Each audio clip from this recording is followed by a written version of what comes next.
Benvenuti sul canale dell'azienda agricola Venture. Oggi andiamo a fare un lavoro manuale in vigna che è un lavoro di qualità, perché andiamo a selezionare attraverso la potatura verde quelli che sono i tralci migliori, i germogli migliori al momento, che poi diventeranno appunto i tralci. Quello che dobbiamo andare a fare è valutare vite per vite, quindi pianta per pianta, e vedere come ha germogliato, dove ha buttato fuori i germogli, in che posizione si trovano, e in base a quello valutare se tenere alcuni germogli, tirare via altri, quanti tirarne via, quanti lasciarli, in modo tale che poi si ha vari vantaggi. I vantaggi principali che si hanno sono vari. Abbiamo chiaramente il fatto che la pianta riesce a convogliare l'energia in germogli che poi saranno utili alla pianta stessa e a noi produttori, in modo tale da avere un'uva di qualità. Quindi questo è il primo obiettivo. Il secondo obiettivo è quello di andare a scaricare un po' di parete fogliare, soprattutto nelle varietà molto vigorose, che ci consentono di, in caso di pioggia, che si asciughi più velocemente la pianta, gestire meglio la quantità e quindi poi anche la qualità dell'uva, e far sì che appunto ci sia un arieggiamento sulla testa della vite,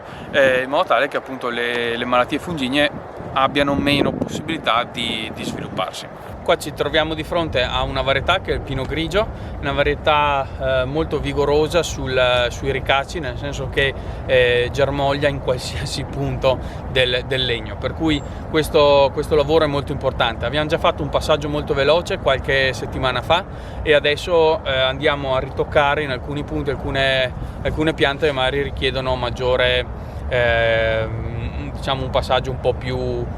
intenso, un po' più preciso, e adesso vi facciamo vedere un po' noi come facciamo. Ecco, allora vedete, la parete fogliare è bella vigorosa, ormai i germogli sono molto lunghi e diciamo è anche un po' complicato ad entrarsi, però bisogna essere in grado di valutare bene anche in questi casi cosa andare a tirar via, cosa togliere. Ecco, come in questo caso, questo germoglio andiamo a tirarlo via perché chiaramente non è in posizione corretta per quanto riguarda la potatura, e in questo modo vedete che già creiamo un po' di largo all'interno della testa. Eventualmente in questo momento si può anche andare a tirar via qualche foglia, come in questo caso, questa è qua bassa, in modo tale da permettere anche qua la circolazione maggiore dell'aria sulla vite. Ecco, anche in questo caso andiamo a tirar via questi piccoli germogli che sono molto esili, perché probabilmente erano già stati tirati via, ma ha ricacciato, oppure ha ricacciato in un secondo momento, chiaramente è in competizione con gli altri germogli più sviluppati. E anche in questo caso andiamo a creare un po' più di spazio all'interno della testa della vite stessa. Ecco, anche questa vite chiaramente ha bisogno di essere un po' aperta qua sulla testa, quindi andiamo a tirar via un po' di germogli in più, in modo tale poi da avere anche la possibilità di far crescere maggiormente quei germogli posizionati lateralmente e non al centro, in modo tale che quando andiamo a fare la potatura invernale si riesca a lavorare in modo più veloce e in modo più preciso. Anche in questo caso andiamo a tirare via questi ributti che vedete, già tirandoli via, questi erano posizionati più bassi, già tirando via questi si crea più arieggiamento, e soprattutto vedete in questo caso abbiamo tirato via qualche futuro grappolo che in questo caso ci consentirà di scaricare la pianta di una certa quantitativo di uva, che appunto ci permetterà poi di fare più qualità. Questo è un lavoro abbastanza lento da fare, perché chiaramente bisogna andare a selezionare, a studiare vite per vite, però è molto importante da fare, anche perché mettendo le mani sui germogli si può anche vedere giorno per giorno l'andamento dello sviluppo dei grappoli, dei germogli, come in questo caso ci siamo appena accorti che questa pianta sta iniziando quei primi movimenti di pre-fioritura praticamente ormai, e quindi è sintomo che in questo vigneto sicuramente la situazione fenologica sta galoppando, quindi si fa passo passo sempre un gradino in più verso la maturazione poi dell'uva. L'obiettivo nostro è quello di andare a scaricare la vite di quei germogli che non ci interessano, e preservare maggiormente in modo speciale in questo caso quello che ha prodotto sia sul capofrutto e sia sullo sperone. In questo caso appunto avremo la possibilità quest'inverno, se questi due germogli riescono a lignificare in modo corretto, non subiscono danni, a gestirli in potatura invernale, in modo tale che questo germoglio che diventerà tralcio sarà tagliato qui e useremo da sperone, e in questo caso sarà il prossimo capofrutto. Quando si è finito poi il filare, di fare questo lavoro insomma in un filare, se ci si guarda indietro si trova un tappeto di germogli, perché chiaramente tutto il lavoro che si è fatto di pulizia, e chiaramente è così. Poi si può trovare tra i germogli anche dell'uva, o della futura uva meglio dire, come in questo caso, e chiaramente fa parte del lavoro, perché in questo caso oltre a scaricare una parte di vegetazione si butta a terra anche una parte di uva, in modo tale da concentrare maggiormente qualità nel vigneto. Adesso, a proposito di germogli, quest'anno ci siamo trovati nella condizione un po' strana, che a volte succede, a volte no. Il problema è che ci sono un po' di disuguaglianze di accrescimento, quindi come in questo caso delle piante che hanno germogliato ma non in modo equilibrato, soprattutto anche tra una pianta e l'altra. Vedete, anche questa invece è molto più vigorosa, molto più grande, e poi all'interno anche della stessa pianta troviamo dei tralci più sviluppati, altri un po' più indietro, perché ci sono stati anche degli sbalzi delle temperature, tanto caldo, poi freddo, piogge, un ritorno di freddo, poi di nuovo caldo, quindi un mix che generalmente si porta a questo risultato. Invece quando abbiamo notato, crediamo almeno, quando c'è una ripresa vegetativa lenta ma costante, si ha un crescimento un po' più omogeneo. In questo caso i tralci quest'inverno erano stati legati ad archetto, per cui questo concetto di disomogeneità non è così evidente, ma magari in quelle invece, nelle varietà che tiriamo a buio con il tralcio dritto, effettivamente lì è evidente, e purtroppo quest'anno è un po' così, per cui è un po' altalenante. Adesso bisogna vedere, perché magari adesso viene fuori un 15 giorni più di caldo e si recupera tutto questo terreno perso, quindi si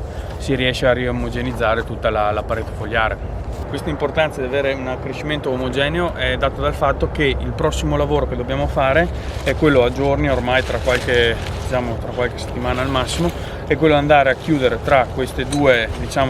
binari, questi due fili paralleli, la massa di vegetazione, come in questo caso. Dopo andiamo a agganciarla qua al palo.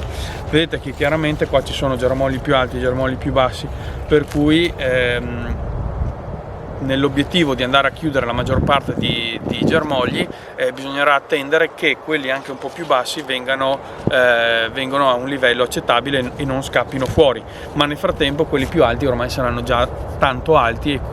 sicuramente ci rallenteranno questo lavoro. Per cui l'importanza dell'omogeneità del germogliamento è anche è importante appunto per andare a svolgere questo lavoro nel modo più veloce possibile, nel modo più semplice possibile. E questo è un periodo in cui le giornate sono lunghe, abbiamo vari lavori da fare, ma la vigna è molto vigorosa in questo periodo, e è il punto massimo del suo esplosione di accrescimento, perché veramente in questo periodo dell'anno la pianta sprigiona un'energia nei germogli che è incredibile, tant'è che a volte alcuni germogli che il giorno prima sono appena lunghi, non so, un 15 cm, 20 cm al massimo, in un giro di un giorno, al massimo 2, arriva a raddoppiare questa lunghezza. È veramente un'esplosione, e bisogna essere molto precisi poi a scegliere il momento adatto e migliore per andare appunto a fare la palizzatura, quindi a chiudere questi germogli, in modo tale da avere una parete fogliare più dritta possibile. Noi abbiamo una quindicina di tipologie di uva, quindi avranno dei germogliamenti e degli sviluppi della parete fogliare leggermente differenti, quindi un po' scaglionati nel tempo. Questo ci consente di gestire in modo abbastanza corretto questi tipi di lavoro, perché chiaramente ogni momento in cui si va a fare la scacchiatura, quindi la pulizia delle teste, o a infilare i tralci nei fil di ferri, poi chiuderli, chiaramente va fatto nel momento giusto. Quindi avendo una quindicina di tipologie dobbiamo riuscire a gestirle tutte e a intervenire nel momento giusto in cui è corretto fare appunto questi lavori. Ecco, allora, per farvi capire anche l'accrescimento dei germogli, abbiamo pensato di posizionare la fototrappola con cui abbiamo catturato gli animali selvatici nel bosco, vi lasciamo anche il link qua in alto di quel video, di posizionarla in un vigneto nuovo che appunto abbiamo piantato, e in modo tale da farvi vedere come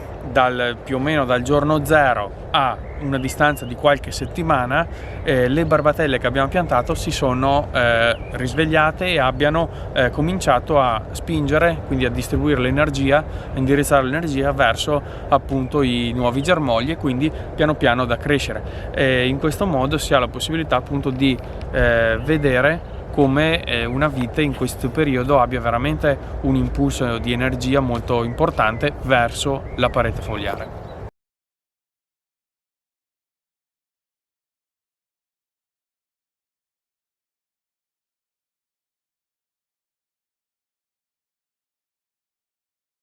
Ecco, allora spero sia stato interessante per voi vedere anche questa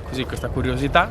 e noi andiamo avanti adesso con la pulizia delle teste, e faremo un video dedicato sia appunto al lavoro di andare a chiudere i fil di ferri, quindi andare a fare la palizzatura manuale del vigneto, dedicheremo un filmato a parte, e poi faremo anche un video su questo lavoro, cioè quindi andare a creare questa parete fogliare bella dritta, bella verticale, anche con l'ausilio di un macchinario che abbiamo comprato qualche anno fa e che quindi merita insomma un video a parte. Bene, siamo arrivati alla fine anche di questo filmato, grazie di essere stati con noi, ci vediamo alla prossima puntata.